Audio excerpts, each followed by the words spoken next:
अध्यात्म की जो बात आती है, अध्यात्म तो स्वाभाविक होता है और हमने स्वभाव को ही अध्यात्म कहा है। और स्वभाव व्यक्ति का प्रकृति के हिसाब से होता है। किसी की प्रवृत्ति में रजोगुण ज़्यादा होता है, किसी में तमस होता है, किसी में सात्विक भाव ज़्यादा होता है। तो अध्यात्म स्वभाव के मूल में है, इसलिए गीता में तो स्वभावो अध्यात्म उच्यते ऐसा बोला है। और स्वभाव प्रकृति के जन्य स्वाभाविक होता है, नैसर्गिक है स्वभाव। और जो व्यक्ति स्वभाव से महान है ना, वही महापुरुष है। मुझे लगता है कि जिसका स्वभाव अच्छा है वो कुछ भी ना करे तो भी सद्गति है, और जिसका स्वभाव अच्छा नहीं है, अगर वो बहुत कर्मकांड करें, या हम लोग तीर्थ स्नान करें, हम लोग पूजा पाठ करें, हम लोग जो भी अनुष्ठान व्रत करें या नियम संयम करें, वैसे ये है बहुत ज़रूरी। प्राथमिक स्थिति में ये सब होना बहुत ज़रूरी है, लेकिन ये सब केवल स्वभाव को ठीक बनाने के लिए किया जाता है। जब हम लोग स्वाभाविक वृत्ति पर हमारी वृत्तियाँ सध जाती हैं तो फिर हम लोग सहज अपने स्वरूप में स्थित हो जाते हैं। और जब स्तुत में हो जाते, अपने स्वस्वरूप में स्थित हो जाते हैं, तो फिर हम लोग संसार में रहते हुए किसी भी संसारिक व्यक्ति से या वस्तु से प्रभावित नहीं होते हैं। और कर्म करते हुए भी हम लोग क्या है कि कर्म के बंधनों में नहीं बनते हैं। मुक्त कर्म समाचर गीता जिसको कहती है कि हम लोग मुक्त भाव से कर्म करते हैं और जीवन मुक्ति का आनंद लेके, वही हमारे जो महापुरुषों ने कहा कि न त्वाहम कामये राज्यम न स्वर्गम न पुनर्भवम, कि हमको और कोई लौकिक कामना ही नहीं है। केवल हम तो बस जब केवल बंधन हमारी मान्यताओं का है, बंधन केवल हमारी स्वभाव में जब तक विकार है, हमारी चित्त पर जब तक जैसे जेर से गर्भ ढका रहता है, मैल से दर्पण ढका रहता है, धुएं से अग्नि ढकी रहती है, उसी प्रकार वासनाओं से, लौकिक कामनाओं से हमारा स्वरूप ढका हुआ है। अगर स्वरूप हमें समझ में आ गया, स्वरूप को समझने के लिए ही ये व्यवस्थाएं हैं। और स्वरूप का मतलब है कि हम लोग कथा कीर्तन या फिर कोई भी ध्यान जो भी करते हैं, चाहे हम लोग किसी भी संस्था के तहत करें, उसका एक यही उद्देश्य होता है कि हम लोग अच्छे विचारों को अपने जीवन में बार बार रिपीट करें, उनका अनुसरण करें, उनका चिंतन करें, उनका मनन करें, और फिर तद अनुसार अच्छे विचारों को जब बार बार रिपीट करते हैं तो फिर हमारा संस्कार सुधरता है। और संस्कार अच्छा होता है तो स्वभाव अच्छा बनता है, और स्वभाव जब अच्छा होता है तो स्वतः ही समाधि हस्तगत हो जाती है। ब्रह्म की प्राप्ति नहीं, पहचान होती है, प्राप्ति तो ऑलरेडी है। देखो बहन जी, इसमें मेरा एक बात मानना है कि हमने उन्नति की है, इसमें कोई दो राय नहीं है, लेकिन हमने भौतिक उन्नति की है। आध्यात्मिक उन्नति कुछ अलग है। और भौतिक उन्नति को ही सब कुछ समझ लेना, हमारा जो देश है, हमारा जो राष्ट्र है ना, इसमें क्या है कि भौतिक होने के बावजूद भी हमारे देश के अतीत को देखते हैं तो ऐसा लगता है कि हमारे जो राष्ट्र के पूर्वज हुए हैं वो संपन्न बहुत थे लेकिन विलासी नहीं थे। उनके पास में वैभव बहुत था, लेकिन संयम, नियम, यम, ये जो आध्यात्मिक उनका जीवन था। इसलिए अपन लोग कहते हैं कि कानून ऐसा बना दो, कानून बनाने से इन चीज़ों का कोई समाधान नहीं हो सकता, क्योंकि कानून व्यक्ति को भयभीत कर सकता है, लेकिन कानून व्यक्ति के जीवन में मानवता का जन्म नहीं कर सकता है। किसी को भयभीत करना ये राज्य धर्म के हिसाब से ठीक हो सकता है, लेकिन आध्यात्मिक धर्म किसी को भयभीत नहीं करना चाहता है। आध्यात्मिक हमेशा व्यक्ति को निर्भय बनाना चाहता है। व्यक्ति की जिस कारण उसके चित्त में ऐसे गलत भावनाएं पैदा होती है, उस स्थिति को ही सुधारना चाहता है। तो आध्यात्मिक बस यही है कि हम लोगों का आजकल क्या है कि अनीतिपूर्वक जो लोग आगे बढ़ जाते हैं, जो सत्ता या फिर पद को प्राप्त कर लेते हैं, उनकी हम प्रशंसा करते हैं, ये राष्ट्र के हित में बिल्कुल नहीं है। अगर मेरी बात मानी जाए तो जिन लोगों ने अनीतिपूर्वक अपनी शोहरत को स्वीकार किया है, प्राप्त किया है, उन लोगों की सराहना बिल्कुल नहीं होनी चाहिए। क्योंकि जब अनीतिपूर्वक कमाने वाला व्यक्ति को जब ज़्यादा सम्मान मिलता है और वो आगे बढ़ जाता है, तो फिर जो देश का एक साधक है, जो एक यथार्थ जीवन जीने वाला, उसके अंदर एक स्वतः ही ग्लानि भाव पैदा हो जाता है और वो सोचता है कि अपनी साधुता का, आजकल गांधीवादिता का कोई मतलब नहीं है, कोई उपयोगिता नहीं है, ये सब दूसरों के घरों में अच्छी लगती हैं। फिर वो व्यक्ति आंतरिक उसका परिवर्तन हो जाता है और फिर उसके अंदर धीरे धीरे वो दनुजता बढ़ती चली जाती है और उस व्यक्ति को खुद पता नहीं चलता है, क्योंकि प्रकृति इतनी प्रबल है, ये विकार भी इतने प्रभावशाली होते हैं कि कब इतना बड़ा वो काम को इंजाम दे देते हैं, वो खुद उससे ठीक से परिचित नहीं होते हैं। इसके लिए बहुत एक ज़रूरी अगर कहा जाए तो हमारी जो शिक्षा पद्धति है उसमें क्या है कि बच्चे को जो बाल्यावस्था होती है, कौमार अवस्था होती है, उस समय अगर हम लोग ऐसा संस्कार और ऐसा व्यवहार दे दिया जाए। अब आजकल वही बातें हैं कि जो बहुत पहले गोपनीय बातें थी वो आजकल आम बातें हो गई। आजकल ऐसा कोई व्यवस्था नहीं रही है और लोग सोचते हैं कि इन चीज़ों के ज्ञान से, लेकिन शास्त्र का कुछ इस विषय में अलग मानना है।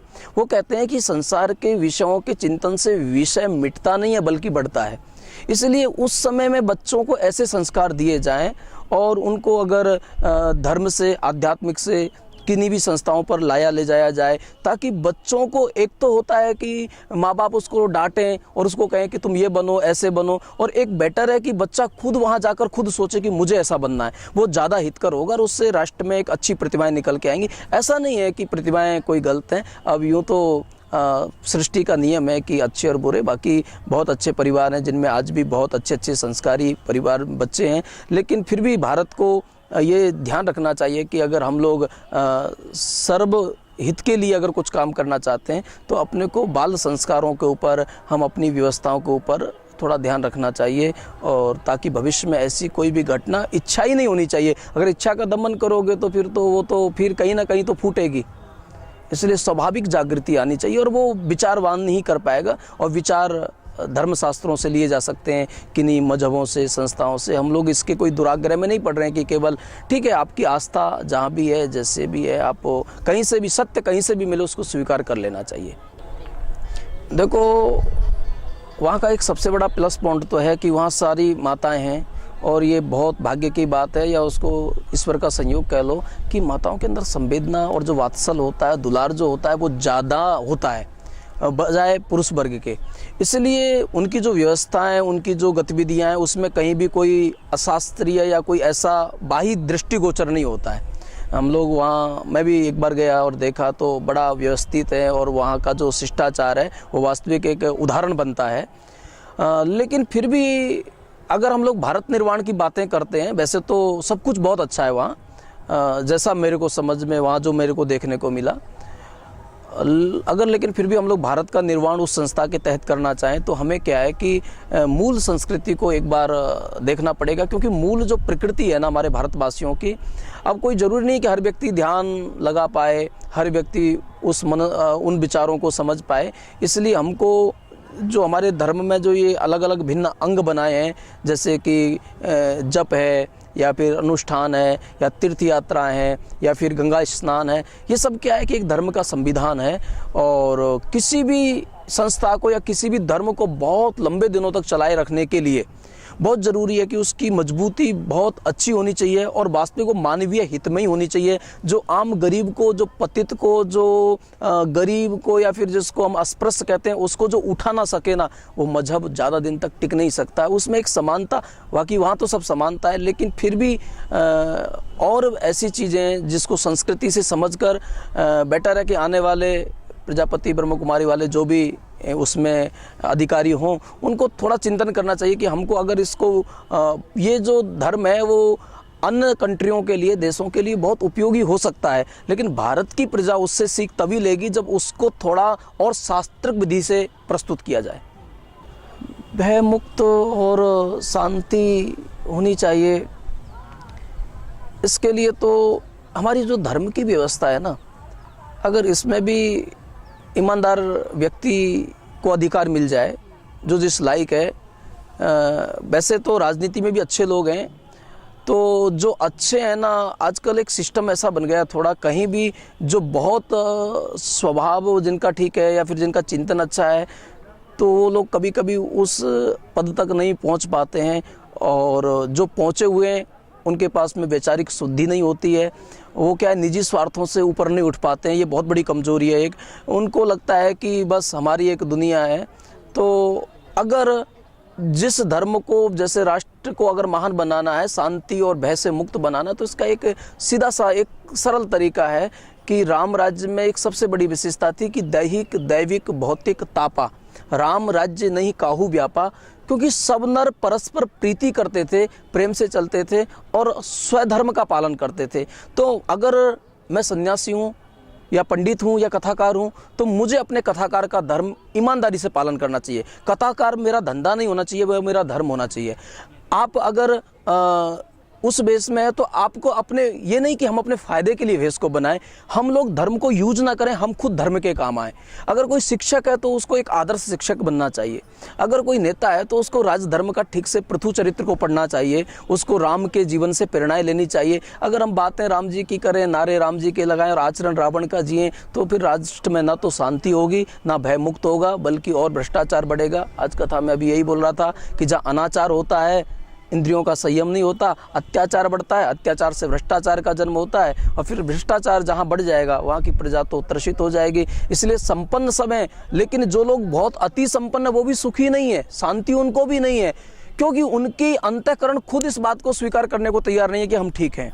तो उनको थोड़ा संवेदनशील बनना चाहिए। भारत में साधनों की कमी नहीं है, भारत की जो भौगोलिक स्थिति है और भारत के जो लोग हैं, वास्तविक एक आदमी कमाता है और हज़ारों लोग खाते हैं, एक संपन्न आदमी दान करता है, हज़ारों गरीब आदमियों को लंगर लगाता है। तो इतनी सुंदर, मुझे लगता है कि धर्म जो है ना पूरा राष्ट्र के उत्थान के लिए, और इसलिए मैं निर्विवाद कह सकता हूँ इस बात को बड़ी दृढ़ता के साथ कि धर्म के चलते राष्ट्र का जितना उत्थान हो सकता है ना, वो और अन्य व्यवस्थाओं के चलते नहीं हो सकता है, क्योंकि धर्म की एक वो सत्ता है।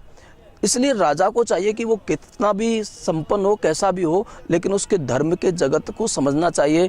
और हम लोग अपने आप को भाग्यशाली समझेंगे जिस दिन भारत का प्रतिनिधित्व ऐसे किसी व्यक्ति के हाथ में जाए जिसका जन्म भारत की भूमि का हो, जिसने गंगा के महत्व को जाना हो, जिसकी माँ ने कभी रामायण उसको पढ़ाई हो, जिसने कभी किया हो, जिसने अपनी संस्थाएं जैसे लोगों को जाके, मतलब उसकी संवेदनाएं भारत की भूमि से जुड़ी रहनी चाहिए।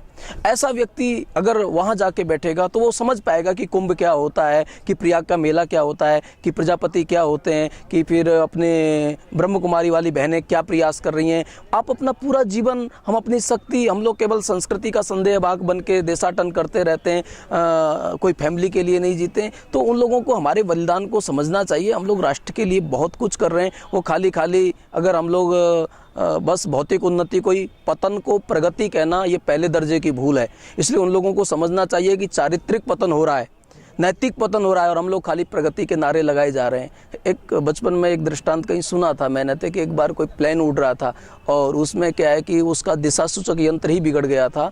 तो यात्री स्वाभाविक घबराने लगे, उनको पता चला, लेकिन पायलट कहने लगा कि आप घबराइए मत, ये ज़रूर पहुंचाएगा, गति बहुत तेज़ है। तब लोगों ने पूछा कि गति बहुत तेज़ है, पहुंचाएगा और ज़रूर पहुंचाएगा, लेकिन कहाँ पहुंचाएगा? तब उन्होंने कहा ये तो हमको भी पता नहीं है। तो ऐसी स्थिति है कि जो लोग हैं दिशाहीन है, उन लोगों को सही से उनको भारत की भौगोलिक स्थिति का चिंतन करना चाहिए, उनकी अपनी संवेदनाओं। अगर हम राजा हैं तो राजा को कैसा होना चाहिए, राजा की एक व्यवस्था है। खाली अब प्रजातंत्र व्यवस्था ऐसी हो गई है, मैं तो क्या कहूँ इस व्यवस्था में, क्योंकि अगर 90 बुद्धिमान एक तरफ है और 99 मूर्ख एक तरफ है, तो सत्ता मूर्खों के पास जाएगी ना। तो ये जो व्यवस्था है वो, उसके लिए क्या कहें, स्वीकार तो है ही है, लेकिन यही है कि कैसे भी करके, ऐसा नहीं है कि समाज में अच्छे लोग नहीं हैं, बहुत अच्छी अच्छी संस्थाएं भारत में, बहुत अच्छे अच्छे लोग हैं, राजनीति में भी बहुत अच्छे अच्छे लोग हैं जो राष्ट्र के लिए वास्तविक जीना चाहते हैं। वो बिल्कुल, क्योंकि सन्यासी का जीवन और सत्ताधीश का जीवन व्यक्तिगत जीवन नहीं होता, वो राष्ट्र का, वो केवल एक, वो ये समझो कि वो ट्रस्ट है, वो केवल संसार की प्रॉपर्टी है। साधु कोई व्यक्तिगत जीवन नहीं होता, उसके द्वारा संग्रहित संपत्ति समस्त राष्ट्र की होती है। इसी प्रकार राजनेता का भी जीवन पूरा राष्ट्र के लिए ही समर्पित होता है। तो ऐसा नहीं है कि सज्जन लोग नहीं है, लेकिन कमी है कि सज्जन लोग जल्दी संगठित नहीं हो पाते। अगर सज्जन लोग संसार में संगठित होकर सक्रिय हो जाएं तो आपने पूछा जो प्रश्न है उसका समाधान हो जाएगा।